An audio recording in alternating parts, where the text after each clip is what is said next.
Sebelum kita memasuki tentang apa yang dimaksud dengan komunikasi digital, kita perlu mengetahui tentang apa yang dimaksud dengan komunikasi.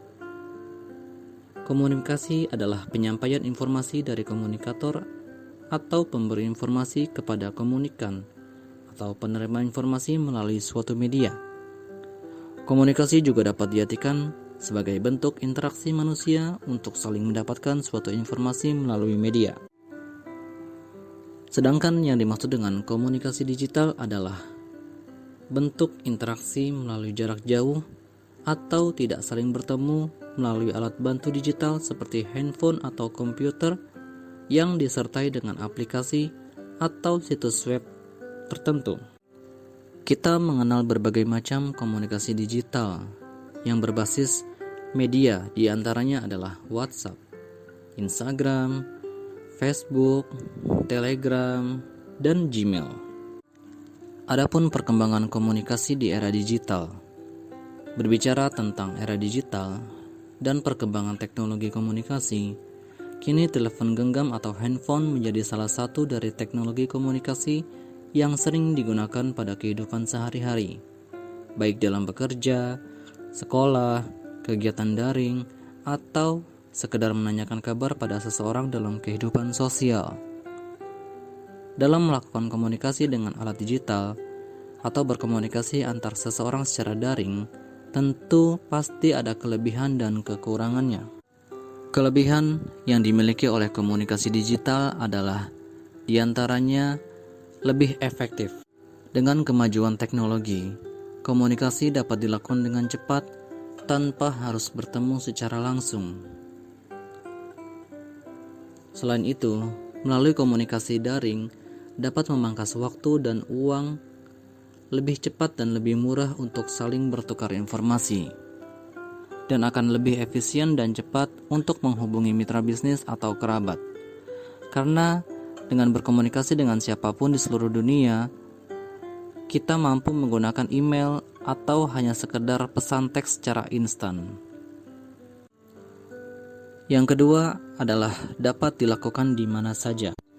Pengguna atau user dapat melakukan komunikasi daring dimanapun dan kapanpun dengan syarat mereka harus terkoneksi dengan jaringan internet. Di samping kelebihan dari komunikasi digital, sudah tentu ada kelemahan di baliknya. Di antaranya adalah jaringan internet. Tidak adanya jangkauan internet merupakan hal yang sangat fatal dalam berkomunikasi di era digital pada saat ini.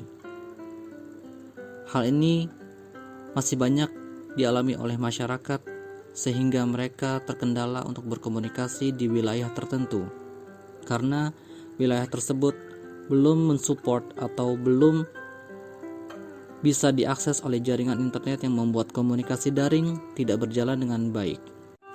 Yang kedua, komunikasi digital tidak bisa mewakili emosi pengguna.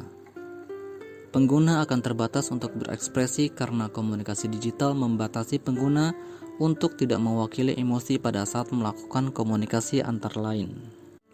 Berikut adalah perkembangan komunikasi digital di Indonesia. Di antaranya ada e-commerce, e-government, e-learning, dan e-banking. Secara definitif, e-commerce adalah sistem jual beli yang terjadi di internet, yang mana setiap transaksinya rata-rata terjadi secara online. Contoh e-commerce yang ada di Indonesia adalah Tokopedia, Shopee, Bukalapak, Lazada, Blibli, dan lain sebagainya. Kemudian ada e-government. Hal ini mengacu pada penerapan TIK dalam layanan pemerintah.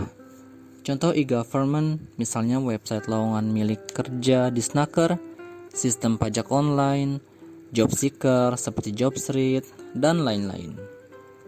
Kemudian ada e-learning. Secara umum, berkaitan dengan sistem pembelajaran yang bisa diakses secara online. Implementasinya bisa di institusi pendidikan formal maupun non-formal, seperti e-learning misalnya, atau aplikasi LMS yang seperti kita pakai atau kita gunakan pada saat ini, yang kita kenal dengan Learning Management System. Kemudian yang terakhir ada e-banking. Ini merupakan penerapan TIK di sektor perbankan untuk menunjang layanan keuangan dari pihak bank ke para nasabahnya.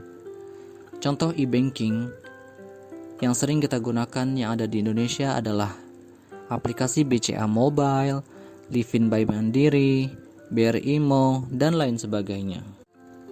Sekian presentasi yang dapat saya sampaikan. Saya Imam Mukhid. Salam komunikasi.